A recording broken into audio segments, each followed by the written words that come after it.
So the convicted felon, insurrectionist, wannabe dictator has once again issued an executive order that I want to talk about.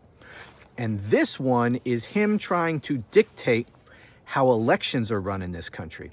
Now, normally I would print out the exact text of the executive order, or I'd pull it up on the screen and we would discuss the exact language of the executive order, because oftentimes what Trump says he's doing by executive order bears no actual resemblance to what's actually in the executive order.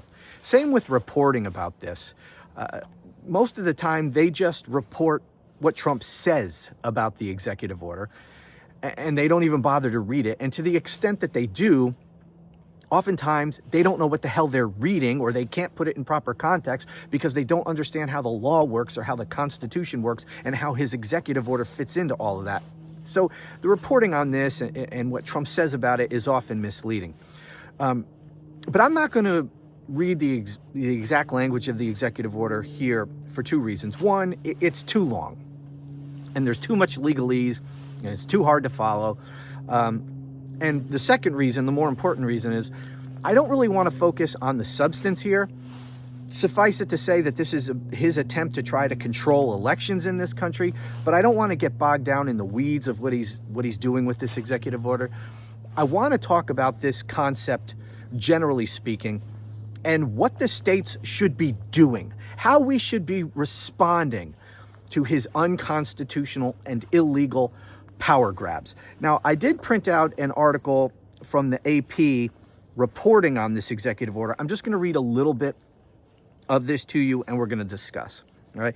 So here's how this is from yesterday. Trump signs order seeking to overhaul U.S. elections, including requiring proof of citizenship. President Donald J. Trump, convicted felon and insurrectionist piece of shit, signed a sweeping executive action to overhaul elections in the U.S., including requiring documentary proof of citizenship to register to vote in federal elections, and demanding that all ballots be received by Election Day. The order says the U.S. has failed to enforce basic necessary election protections and calls on states to work with federal agencies to share voter lists and prosecute election crimes. It threatens to pull federal funding from states where election officials don't comply. Okay, so the main point I want to make about all this is that Donald Trump has no authority. No president has any authority over elections. None. Remember, what can a president do by executive order? Well, he can only enforce his authority, exercise his authority, either his inherent authority. Boy, I'm having a hard time talking today.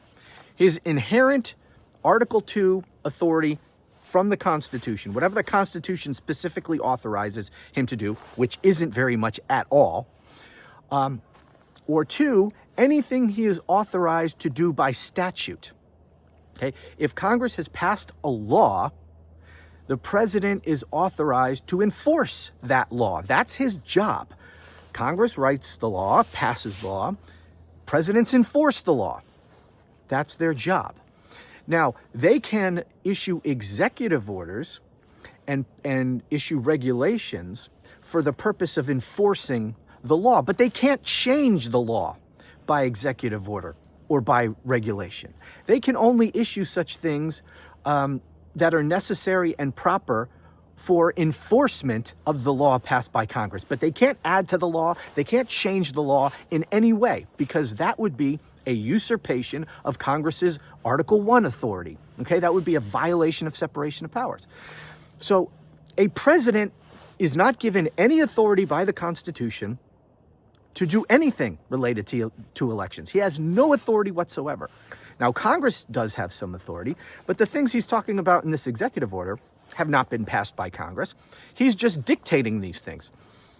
That means he has no authority to do this, which means that anything that he has no authority to do by executive order is null and void as a matter of constitutional law. It has no effect because he had no authority to do it, right? He can order me to chop down these friggin' trees, but guess what? He has no authority over me, so I can just tell him to go fuck himself.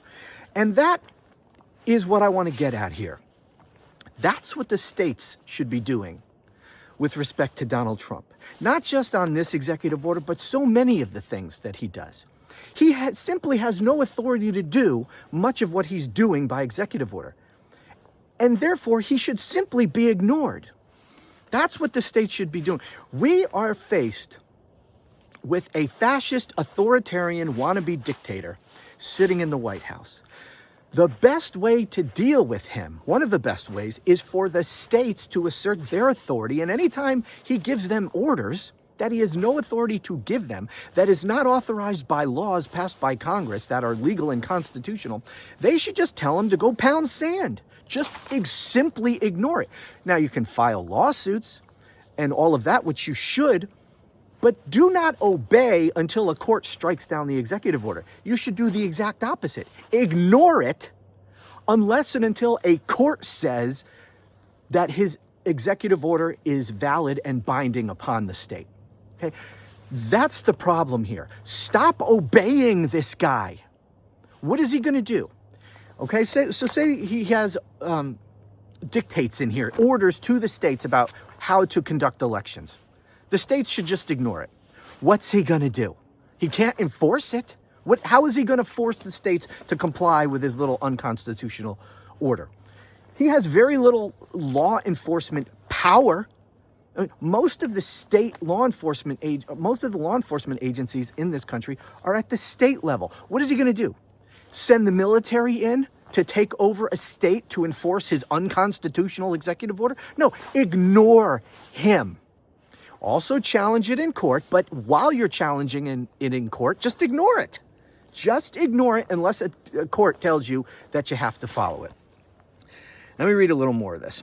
The order's documentary proof of citizenship requirement signals that the president is not waiting for congressional Republicans to pass their long-anticipated Safeguard America Voter Eligibility Act, or the SAVE Act, which has aimed to do the same things that he's doing by executive order. And by the way, I've talked about this before. This is such a stupid strategy on his part, doing all these things by executive order when he controls both houses of Congress. So now that Republicans wanted to pass this SAVE Act, right? Well, apparently Trump has just dictated by executive order many of the things that are in this SAVE Act. Well, why should Republicans pass this now? Hey, Donald Trump already did it. We don't have to do that. If Republicans in Congress could get away with doing absolutely nothing, they would. It's too hard for them to get anything done. Their majority in the House is one of the smallest in 100 years. And they're so dysfunctional, they got so many crazies, they don't want to have to do anything that they don't have to do. And so if Trump is doing these things by executive order, what's their incentive for passing these things with legislation? There is none. But he has no authority to do this. So what's going to happen is they want the SAVE Act, right? They want all these provisions enacted into law. But they're not going to do it because Trump issued an executive order, but nobody has to follow it, and it's eventually going to be struck down by the courts anyway because he has no authority to do this stuff. And so Congress will not have acted. The president's orders will be ignored, hopefully, and struck down by the courts. And so none of what they actually want is actually going to become law. So it's a really stupid strategy to do all these things by executive order. Anyways, let me continue here. Sorry, bear with me. Okay, the order aims to require votes to be cast and received by Election Day and says federal funding should be conditional on state compliance. Currently, 18 states and Puerto Rico accept mailed ballots received after Election Day as long as they are postmarked on or before the date of election. Now, a couple things about this. This is his attempt to throw out mail-in ballots because we know that Democrats vote by mail in greater numbers than Republicans. So if they can throw out mail-in ballots that have been cast but received after Election Day, they figure they're going to throw out more Democrat ballots than Republican ballots. So that's number one. Number two, this threat to withhold federal funding. This is another big thing. The president has very little authority over the states to make the states do anything. The federal government has very little control over the states to force them to do anything, even if laws are passed by Congress. Unless Article 1 of the Constitution empowers Congress to pass such a law to order the states to do something, and there's very little such authority in the Constitution, then Congress has no authority to order the states to do shit. Okay? And certainly the president has no authority on his own. The way they get states to do what they want, the way the president does, the way the federal government does, and they've been doing this for decades, is to say, hey, we'll give you federal money if you do what we want. Happens all the time in education, happens all the time, all areas of law. We'll give you this money, this grant money, but you have to change your laws to do what we want. And that is how Trump is controlling. He's controlling universities in this way because many universities get grants from the federal government. They're trying to pressure states to do what they want with this grant money. When you're battling a dictator, you're going to have to step away from the money. You're going to have to be willing to say, you know what? Your grant money isn't worth it. And while it may be financially more difficult on the states, if you want to battle tyranny, if you want to battle this authoritarian fascism coming from the Trump administration, then just walk away from the money. Say, you can take your money and shove it because you're not telling us what to do. Right? And by the way, this goes to the Department of Education, which we dealt with last week. The federal government has very little authority to tell the states what to do with respect to anything having to do with education at all. It's all done by dangling this money in front of them. You shut down the Department of Education, you get rid of all this grant money. It's going to hurt states because, there's going to be a financial shortfall that was coming from the federal government. But it also limits the federal government and the president's authority over the states. Anyway, the point is, the states need to just walk away from some of this money. They really do. It sucks that we're here. It sucks that we're in this position. But stop giving this wannabe dictator control over you, states. Wake the hell up and say no more. We don't want your money. We're not going to accept dictatorship. Because that's the thing. The states have to willingly accept this dictatorship because he has no lawful authority to impose it. And if they just tell him on issue after issue to go screw himself, then what's he going to do? If they say, screw you, we're ignoring this bullshit executive order you have no authority to do, and if we're not going to take your money, then he has no authority over the states at all on virtually any topic. And what's he going to do? He going to impose his will? By what? How? How's he going to do it? Going to send the military into the states to make them, throw out mail-in ballots? Is that what he's going to do? You know what? Go ahead. Go ahead. Let's see that happen. Let's see you send the military to every friggin' polling place in some state and seize control of the ballots and throw out mail-in ballots. Let's see that happen. Okay? If we're going to have to battle against tyranny, if we're going to have to rise up, then go ahead, do it, because the people need to freaking rise the hell up. But you're not going to do that anyway. So this is what the states need to do. Tell him to go screw himself, stop taking the money, and start ignoring these illegal executive orders. All right, let me just read a little more here. Trump's order is likely to face legal challenges given the Constitution gives authority over elections to the states. While Congress has the power to regulate voting and has done so to pass such laws as the Voting Rights Act, the Constitution makes clear that states have primary authority to set the times, places, and manner for elections. Well, that's true, and with a modification. Here is Article 1, Section 4 of the Constitution. The times, places, and manner of holding elections for senators and representatives shall be prescribed in each state by the legislature thereof. But the Congress may, at any time by law, make or alter such regulations, except as to the place of choosing senators. That last part is no longer relevant. We changed by constitutional amendment how we select senators. Anyway, so states have the primary authority to regulate how elections are conducted in this country, but Congress can pass laws that supersede state laws. But it says, again, specifically, just so we're clear about this, but the Congress may at any time by law make or alter such regulations. You hear anything in there about the president? No. President has zero authority whatsoever. The Congress has authority under our constitutional system to regulate the time, place, and manner of how federal elections are run. It has nothing to do with state elections. They have no authority.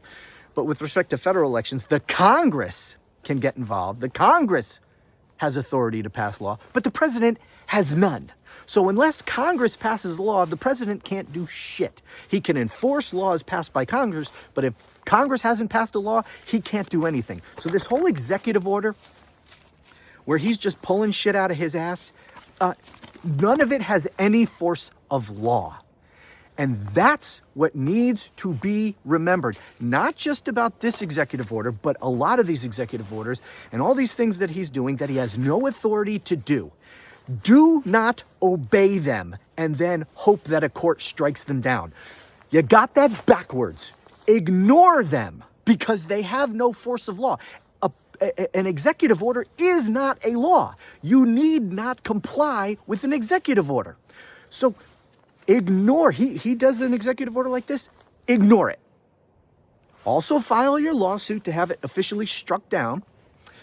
But unless and until a court upholds that executive order and says that it was somehow legal, that he somehow had the authority either under the Constitution or that he was empowered by a law passed by Congress, that you have to follow it, until a court tells you that, then ignore it.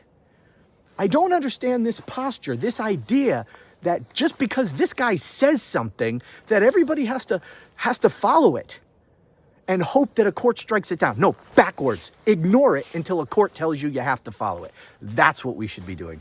Anyway, at the end of this article, it says, Trump referenced election fraud as he signed the order Tuesday, saying, quote, "This will end it, hopefully." He added that more election actions would be taken in coming weeks. So apparently there's more of this crap coming down the pike, and it will almost certainly be just as illegal, unconstitutional, and completely void, meaningless and void as this one is. And those should be ignored too. So anyways, that's it. Thanks for watching. Talk to you again soon.